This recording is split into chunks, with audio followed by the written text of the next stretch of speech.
Queridos irmãos e irmãs, graças e paz da parte de nosso Senhor Jesus Cristo. Eu sou o Padre Edson Nascimento, da Diocese de Amargosa, atualmente administrador da paróquia Nossa Senhora da Conceição, em Santa Terezinha, coordenador diocesano de pastoral e, no regional, eu ajudo na equipe de coordenação da Escola Bíblico-Catequética Dom Jairo. É uma alegria estar participando com vocês desse momento, a convite de uma amiga, que também faz parte da coordenação da Escola Bíblico-Catequética, Rosana. E nesse nosso encontro, nós vamos aprofundar um pouco sobre a iniciação à vida cristã. Eu acredito que não seja uma temática totalmente nova. Nesses últimos anos, a Igreja tem refletido bastante acerca do tema. Mas nunca é demais aprofundar mais um pouco. Mas antes mesmo de aprofundarmos o conceito de iniciação à vida cristã, é preciso compreender que a iniciação é um fenômeno antropológico, né? Marca a vida de todo sujeito. A gente não pode reduzir esse conceito a apenas a dimensão religiosa. Em algum momento da vida, a gente precisa fazer um rito de passagem, ou seja, ser inserido em uma realidade que até então era desconhecida para a gente. A gente faz isso quando entra na faculdade, quando a gente inicia um trabalho, né? A iniciação está presente também em outras religiões que não são cristãs, em outras culturas. Então não é um fenômeno apenas religioso, não é experiência reduzida apenas ao cristianismo. Mas o que a gente entende por iniciação à vida cristã? De forma bem objetiva, a gente afirma que iniciação à vida cristã é um caminho marcado de etapas e ritos que visa inserir uma pessoa na vida de Cristo e na comunidade. Mas é interessante compreender que antes mesmo da gente ser chamado a viver a vida de Cristo, Cristo quis viver a vida da gente. Isso que é bonito na nossa experiência de fé. Deus não é um Deus que nos ama à distância, mas Ele saiu de si mesmo e assumiu a nossa humanidade. Fez-se gente de carne e osso, conviveu entre nós, teve uma família. E quando a gente olha o mistério da vida pública de Jesus, a gente vai ver que a sua missão foi se dar, se fazer conhecido. Por exemplo, ele prega, um dos conteúdos da pregação de Jesus, o principal conteúdo é o reino de Deus. E a gente compreende que o reino de Deus não é outra coisa senão Ele mesmo. Então, em Cristo, Deus se nos autocomunicou, se nos deu a conhecer. Viveu a vida da gente para que a gente pudesse aprender a viver a sua. Entre nós, Cristo nos revelou o rosto do Pai, que é cheio de misericórdia. O Papa Francisco ele vai dizer que a misericórdia é a identidade de Deus. Cristo entre nós nos amou. Não soube fazer outra coisa senão isto, nos amar. O Concílio Vaticano II ainda vai dizer que na encarnação, Cristo nos revela a nossa verdadeira identidade. Ele veio, poderíamos afirmar desse modo, para nos ensinar a ser homem. E o ponto mais alto de todo o amor de Deus para conosco, da entrega generosa, gratuita que Jesus faz de si mesmo para a nossa salvação, é o mistério da sua Páscoa. Isto é, o mistério da sua paixão, morte e ressurreição. E ainda poderíamos dizer a sua ascensão e envio do Espírito Santo.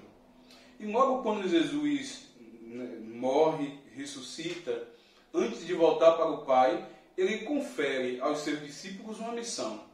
O que é que diz Jesus? Ide pelo mundo, fazei discípulos, batizando-os em nome do Pai, e do Filho e do Espírito Santo. Então a igreja existe para poder cumprir esse mandato missionário de Jesus Cristo, de fazer discípulos, batizar em nome do Pai e do Filho e do Espírito Santo, tornar Cristo conhecido. Poder-se então perguntar como é que a igreja faz para poder corresponder ao mandato missionário de Jesus. E aí eu convido você a voltar o olhar para a igreja primitiva. Na igreja primitiva, a gente não tem um processo sistematizado de iniciação à vida cristã, mas tem alguns elementos, né, que de alguma forma indicam como era feito esse processo. Primeiro, a gente tinha a pregação dos apóstolos, aquilo que a gente chama de pregação querigmática. O que é o querigma? O querigma é o primeiro anúncio. E é o primeiro não no sentido quantitativo, né, mas no sentido qualitativo. É o anúncio que transforma a vida, que provoca a conversão. Qual é o conteúdo desse anúncio? A gente vai encontrar isso muitas vezes nos Atos dos Apóstolos, na boca dos apóstolos, de modo muito especial na boca de Pedro. É anunciar que o amor de Deus é grande, que Ele deu o seu Filho, seu único Filho, para a nossa salvação.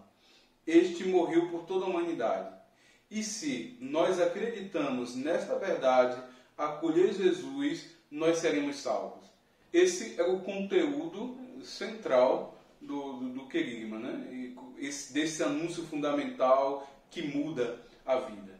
Então as pessoas escutavam essa pregação dos apóstolos, desejavam tornar-se cristãs e por isso eram batizadas. Então, antes de tudo, tinha-se o anúncio, a escuta, a acolhida desse anúncio, esse profundo desejo de mudar de vida. Então, recebia-se o batismo para poder seguir Jesus, para poder se tornar filho do caminho, como era conhecido o cristianismo logo no seu início. Então, apesar de não termos um processo sistematizado, a gente já compreende aqui alguns elementos. Primeiro, o anúncio querigmático, depois a acolhida e a conversão, esse profundo desejo de mudar de vida, depois o sacramento do batismo, que marcava esse rito de passagem, né, para uma nova vida, de pecador agora para seguidor de Jesus Cristo.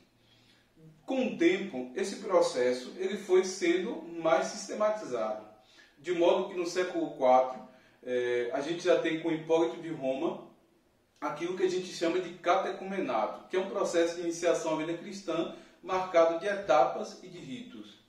O primeiro momento desse processo era o querigma, era a pregação querigmática. E era um tempo aberto, era o tempo da missão da igreja, era o tempo do testemunho, era o tempo do anúncio. Então a igreja evangelizava, anunciava o amor de Deus, anunciava Jesus Cristo. As pessoas escutavam, tornavam-se simpatizantes daquilo que era anunciado e desejavam tornar-se cristãs. Daí a gente tem o segundo momento desse processo, que era o pré-catecumenato. O que é isto, padre? O pré-catecumenato. Era o tempo em que os cristãos visitavam aqueles que tinham escutado a pregação do Evangelho e desejavam ser cristãos. Nessa visita já apresentava alguns elementos da fé. Começava a apresentar quem era Jesus Cristo, um pouquinho mais de profundidade. Então, alguns elementos necessários para poder se tornar cristão. Essas pessoas que faziam esse primeiro contato eram chamados de introdutores. Tendo escutado a pregação dos apóstolos, compreendendo esses elementos necessários para a vida cristã, quem desejava de fato seguir Jesus entrava em um período de formação chamado de catecumenato, que era o tempo do aprofundamento da fé. Era o tempo de aprofundar as verdades que a comunidade professava. O catecúmeno era aquele que passava por um processo de instrução. Era o período de fazer ecoar na vida a palavra de Deus. Era o período da formação. Era o tempo mais demorado. O necessário para que as pessoas compreendessem as verdades da igreja, as verdades de fé, e começasse a apresentar sinais de maturidade, de crescimento. Depois desse período de aprofundamento, esses catecúmenos eram agora considerados eleitos. Tinha-se mais uma celebração, que era a celebração de inscrição do nome ou de eleição, e iniciava-se o tempo quaresmal, que era o tempo da purificação e iluminação. Um período marcado pelas entregas, onde a comunidade entregava nas mãos desses eleitos aquilo que acreditava e professava. Então tinha-se a entrega do símbolo da fé, a entrega da oração do Senhor, os escrutínios, que eram os pequenos exorcismos sobre os eleitos. E por exorcismo a gente não só compreende a expulsão do mal. Às vezes a gente pensa que o exorcismo é porque alguém está possuído pelo demônio e vai o ministro para poder tirar o demônio da pessoa. Não é só isso. O exorcismo são as renúncias que a gente faz ao mal e a adesão a Jesus Cristo. Passando por esse momento de aprofundamento, de profunda espiritualidade, na vigília pascal os eleitos recebiam os 3 sacramentos da iniciação: batismo, crisma e eucaristia. E é interessante que até então eles nunca tinham participado de uma celebração eucarística, nunca tinham assistido um batizado, então tudo para eles é novo, é novidade. Eles não compreendiam e precisavam depois serem aprofundados nos mistérios celebrativos. É aí que a gente entra em um novo tempo, que é a mistagogia, que significa literalmente ser iniciado no mistério, conduzir ou ser conduzido ao mistério. Então aqueles que foram batizados, que recebem agora um novo nome, neófitos, que significa broto novo, planta nova, eram iniciados nos mistérios celebrativos, no mistério pascal de Cristo, a partir dos elementos da celebração. Por exemplo, o bispo, voltado para o espaço celebrativo e para os neófitos, perguntava: vocês compreendem, por exemplo, porque vocês foram à fonte batismal despidos? Então, a partir daquela imagem e de uma tipologia bíblica, ia explicando o mistério pascal de Cristo. Então, era um caminho de muita espiritualidade que, de fato, fazia um cristão. No entanto, esse processo ele foi se perdendo. O cristianismo tornou-se a religião oficial do império, ser cristão já era um privilégio, não se batizava mais adultos, mas cresceu o número de batizados de crianças, os sacramentos foram perdendo a sua unidade, e aí nasce aquilo que a gente chama de catecumenato social. O que é isto? Significa dizer que se podia ser cristão por osmose, por ambientação. Então, o contexto em que nascia respirava a vida cristã.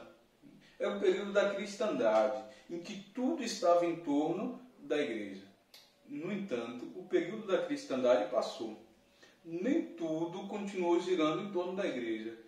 A sociedade foi se tornando cada vez mais secular e a gente vê as profundas e constantes metamorfoses socioculturais.